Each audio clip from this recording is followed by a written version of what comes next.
டேய், நான் எதிரில இருக்கேன். நீ என்னத்த நினைச்சிட்டு இருக்க? இல்லை நீ நல்ல பண்ணுத. நீ எதுக்கு என்ன இப்ப ஊசி போட்ட? ஓய், உண்மையை சொல்லு. நீ ஏதோ பிளான் வச்சிருக்க தானே? மரியாதையா சொல்லு. இல்லை என்ன தூங்குறவன ஊசி போட்டு பிளானு கீனுங்க? என்ன எனக்கு என்ன பிளான் இருக்கு? இல்ல 12 மணி ஆகணும்னு சொல்ற. நீ ஏதோ பிளான் வச்சிருக்க தானே? இப்ப சொல்ல போறியா இல்லையா? இல்லை என்னல பேசுத? எனக்கு ஏதுல பிளானு? இந்த பாரு, என்னுடைய பிளான்லாம் ரொம்ப சாதாரண பிளான் தான்.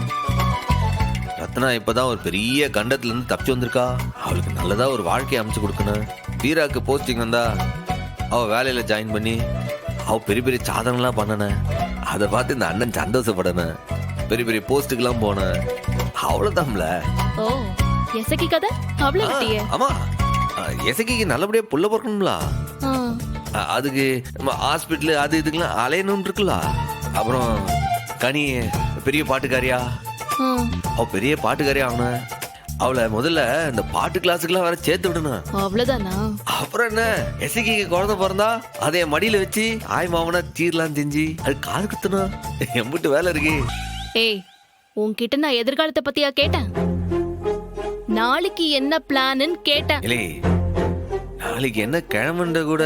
வியாழனா வெள்ளியா சஷ்டியா? அப்ப விரதம் இருக்கணுமா? ஏ நீ என்ன சொல்லுத? எனக்கு ஒன்னும் புரியலையே. வேற என்ன பிளான் இருக்கு?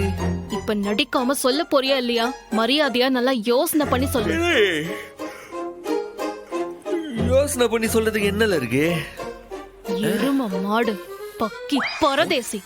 இப்ப இந்த வீட்ல உனக்கு உன் தங்கச்சிங்க மட்டும்தான் இருக்காங்கல்ல?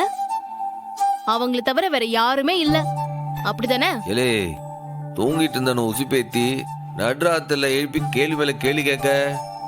ஏலே என்னதாம்ல நடக்கு? என்ன பிளான் சொல்லணும்னு சொல்லுத? மண்டையில வெறும் மண்ணாங்கட்டி மட்டும் இருக்கிற உன்கிட்ட போய் கேட்டேன் பாரு, என்ன சொல்லணும்? சி, படுத்து தூங்கு.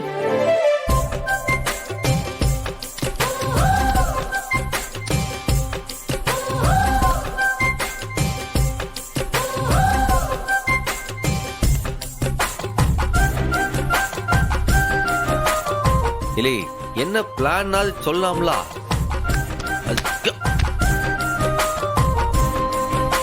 இல்லை உனக்கு கோட்டி கிட்டி பிடிச்சி போச்சா? வரங்கிறவன உசுப்பி எழுப்பி விட்டு இப்ப என்ன விஷயம்னு சொல்ல மாட்டேங்க.